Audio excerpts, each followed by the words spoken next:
Good afternoon. This morning, while New Yorkers were making their way to work, a terrorist set off a pipe bomb strapped to his body in one of Manhattan's busiest commuter hubs. Thankfully, there were no life-threatening injuries.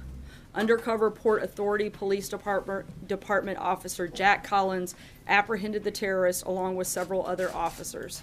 These brave first responders and the others who rushed to the scene are heroes. On behalf of the President and a grateful nation, we would like to thank them and commend them for their bravery. This attack underscores the need for Congress to work with the President on immigration reforms that enhance our national security and public safety. We must protect our borders. We must ensure that individuals entering our country are not coming to do harm to our people, and we must move to a merit-based system of immigration. Additionally, this attack comes as our coalition continues to make great gains against ISIS. Still, there is more work to be done on the ground in the shrinking ISIS-controlled areas, and the President's plan to annihilate ISIS is moving forward. But we must also destroy the evil ideology that is behind ISIS and attacks like today's. This ideology has no borders, but it must be eradicated. The President has successfully rallied the world behind this cause, and we will not stop until it is accomplished. And with that, I'll take your questions. Francesca. Thank you, Sarah. Wanted to ask you about the women who came forward today against the president. They first were on a television show, and then they were at a press conference, and they said that he should resign, and then also that there should be a congressional investigation.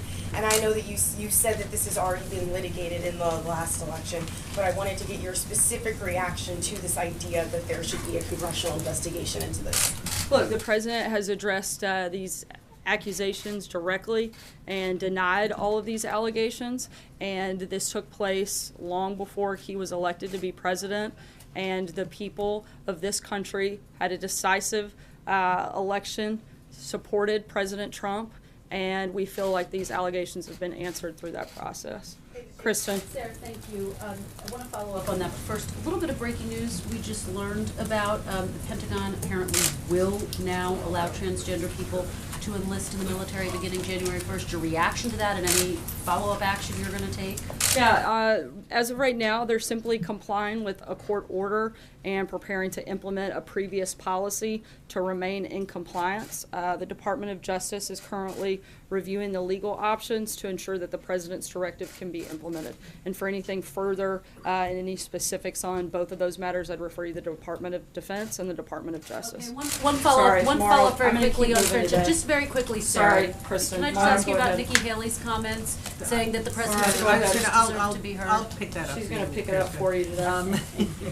Nikki Haley, as I'm sure you know, said, when asked, does the election mean that's a settled issue, which you've been arguing from the podium here, she said, I know he was elected, but women should always feel comfortable coming forward. We should all be willing to listen to them, specifically referring to the accusers of the president. Does the president agree with her? Look, as the president said himself, he thinks it's a good thing that women are coming forward, but he also feels strongly that a mere allegation shouldn't determine the course. And in this case, the president has denied any of these allegations, as have eyewitnesses, and several reports have shown those eyewitnesses also back up the president's claim in this process. And again, the American people knew this and voted for the president, and we feel like we're ready to move forward in that process.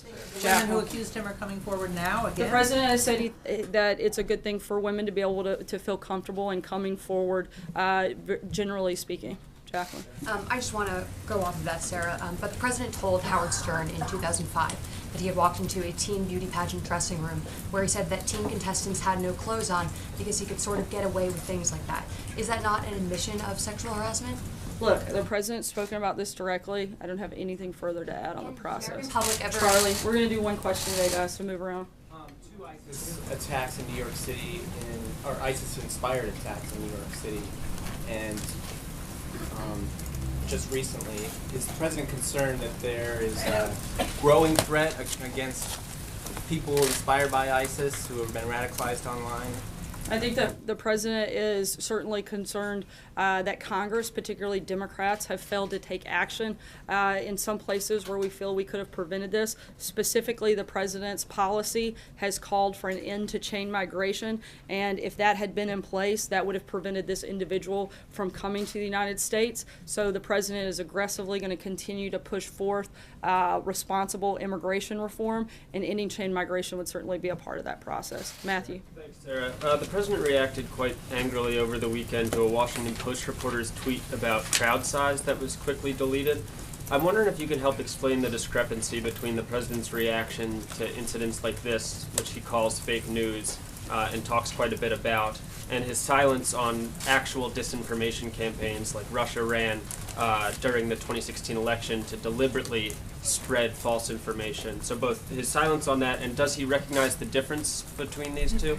Difference, look, the president's simply calling out a very direct and false accusation lodged against him. There was nothing more than an individual trying to put their bias into their reporting, and something that frankly has gotten a little bit out of control. We've seen it time and time again over the last couple of weeks. A number of outlets have had to retract and change and rewrite and make editor's notes to a number of different stories, some of them with major impacts, including moving markets. This is a big problem, and we think it's something that should be taken seriously.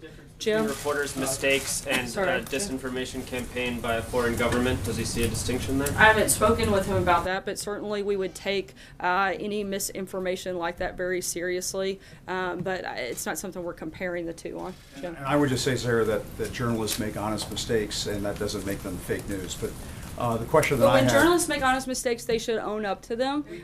Sometimes, and a lot of times you don't. But there's a difference. There's a very big...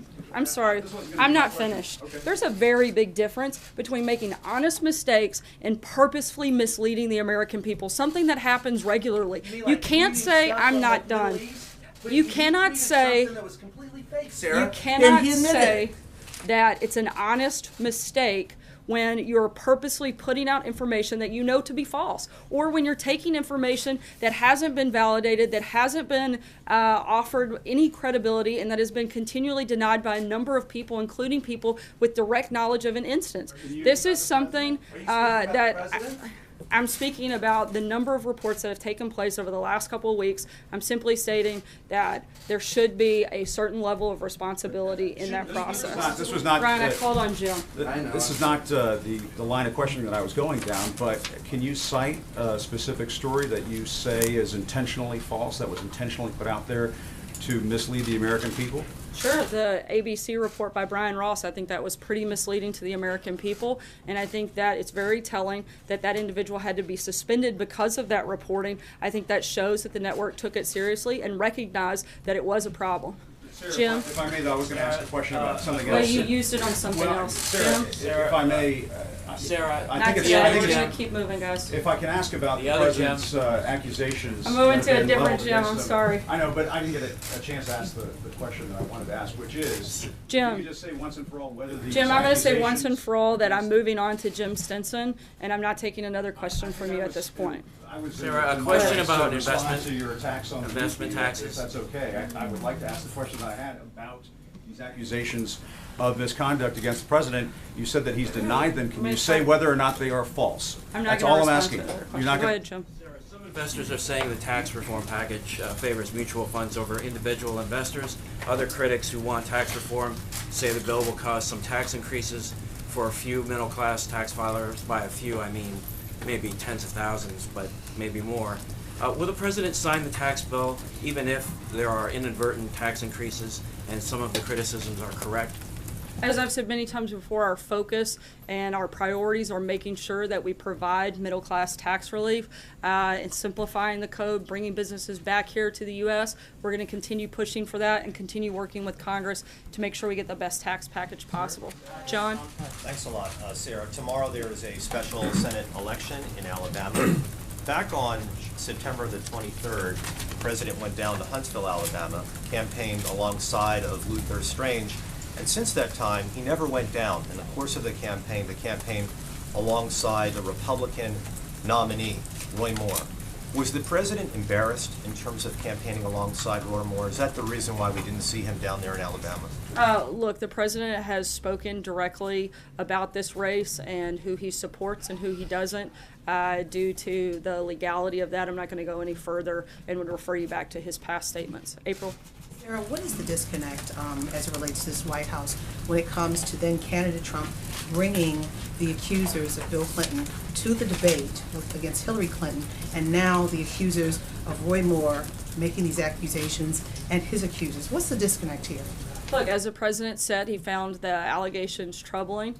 And if they were true, then he should step aside, and ultimately the people of Alabama will make a decision in that race. Trey? His own accusers, though. He has accusers as well. Look, the who are coming president out has now. firsthand knowledge on what he did and didn't do.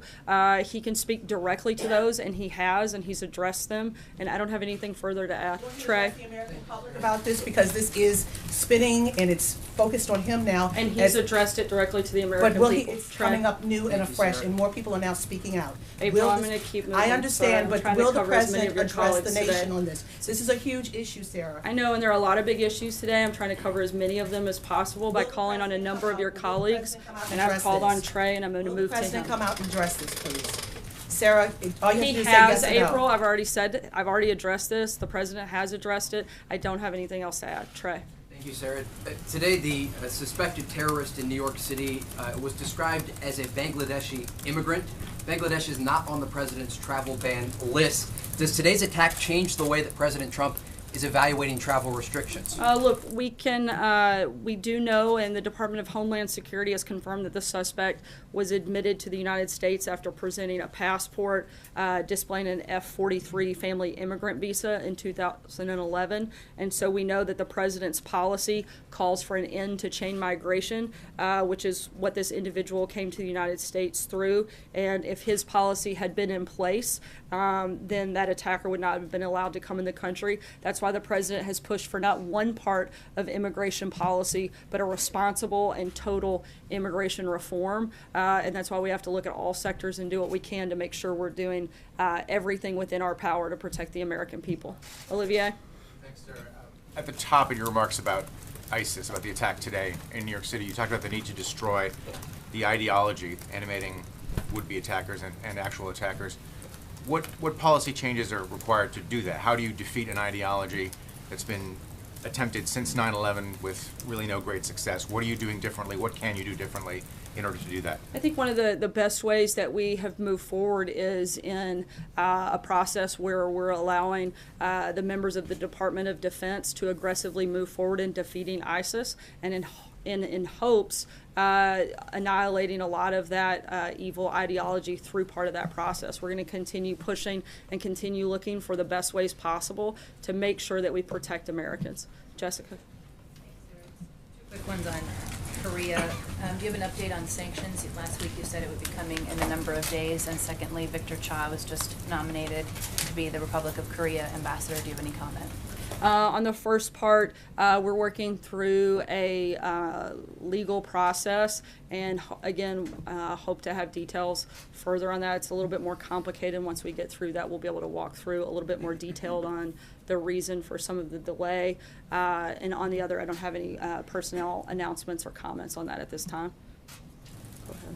Sarah, I'm interested in the comment you made about the suspect in New York.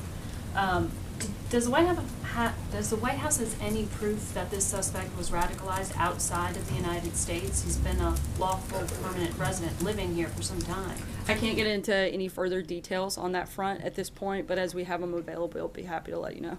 Jennifer? Why would his chain migration be an issue unless you were saying that there are certain something parts that I'm happened aware, outside the I'm US? allowed to discuss at this point in the process. That's one of them. Anything further, I can't get into at this point, but as soon as I can, we'll be happy to let you know. Jennifer? On space, the president's going to announce this afternoon. Will he call for an increase in spending for NASA, or will there be commercial partnerships, or will he reduce NASA funding in other areas, such as for earth science, which includes the study of climate change? I'm not going to get ahead of the president's announcement that's coming later today, but we'll have further details once that process is completed. Cecilia? Two questions. Who are the eyewitnesses who dispute these allegations against the president? And can you stand here right now and say without a doubt, 100% certainty, that the more than dozen women who have come forward to accuse this president of misconduct are lying. Do you wrestle with this personally at all? I'm here to speak on behalf of the president, and I can say that the president has directly responded and said that these allegations are false, and that's what I'm doing and relaying that information to you. In terms of the specific eyewitness accounts, there have been multiple reports, and be happy to provide them to you after the briefing is completed. Brian? So let me just follow up on that question a little bit. As a woman standing out there talking to us, I know your job is to relate what the president says. Have you ever been sexually harassed, and do you understand, and I'm not saying by the president, I'm saying ever, and secondly, do you have an empathy for those who come forward, because it's very difficult for women to come forward? Absolutely would say that I have an empathy for any individual who has been sexually harassed, and that certainly would be the policy of the White House. I'm not here to speak about my personal experience on that front, but I'm here to relay information on behalf of the president, and that's what I'm focused on doing here today. Zeke. Thanks, Sarah. Following up on the president's announcement last week on Jerusalem as declaring as the capital of Israel, we saw days of protests, sometimes violent protests in the Middle East, changes to the vice president's schedule as he goes to the region. Does the White House acknowledge, the president acknowledge that that decision increased tensions in an already volatile region? Look, we're continuing to urge calm, and we're open and willing and want to continue meeting and discussing a peace deal. Look, violence is always going to be the responsibility of those who carry it out, not the president or anyone else. And again, we urge individuals and groups to remain calm, and we want to continue working with our partners, allies, and others in the region to continue moving forward on the peace conversations. More than violence, it's about meetings being canceled. It's about diplomatic outcry from everyone, from the governments of the United Kingdom, the Pope, and the like. So why is it beneficial to the U.S. interest, as the president declared, if all of those groups, all those countries and allies are condemning that announcement? Look, the president is taking a bold and courageous action on a law that Congress passed and had failed to implement for the last couple of decades. The president simply moving forward and taking that action on legislation that Congress has supported time and time again. Georgia. Yeah. Following up on that, President Abbas, as you know, has said he will not meet with the Vice President next week. Does the President have a reaction to that? And doesn't this mean that the U.S. has effectively taken itself out of the peace process when one side won't even show up to meet with the United States? We certainly hope not. We find it unfortunate that they're walking away from the opportunity to discuss the future of the region, but the administration remains undeterred in its efforts to help achieve peace between Israelis and Palestinians, and our peace team remains hard at work putting together a plan, and we're going to continue pushing forward. I'm going to take one last question. Philip. So the last suspects of terrorism were not trained in Syria or Iraq, and Thursday the Russians stopped their operations. They said that they'd gotten rid of ISIS in Syria. Saturday the Iraqi Prime Minister said this fight against ISIS is won. Why would the U.S. still need to fight on the ground with it? Look, as long as there's any member of ISIS left, we want to continue pushing forward and making sure not only that they're eradicated, but that they don't quickly turn around and come back. And we'll continue to push forward in making sure we do what we can to defeat ISIS on all fronts, and certainly that we do what we can to protect American lives. Thanks so much, guys.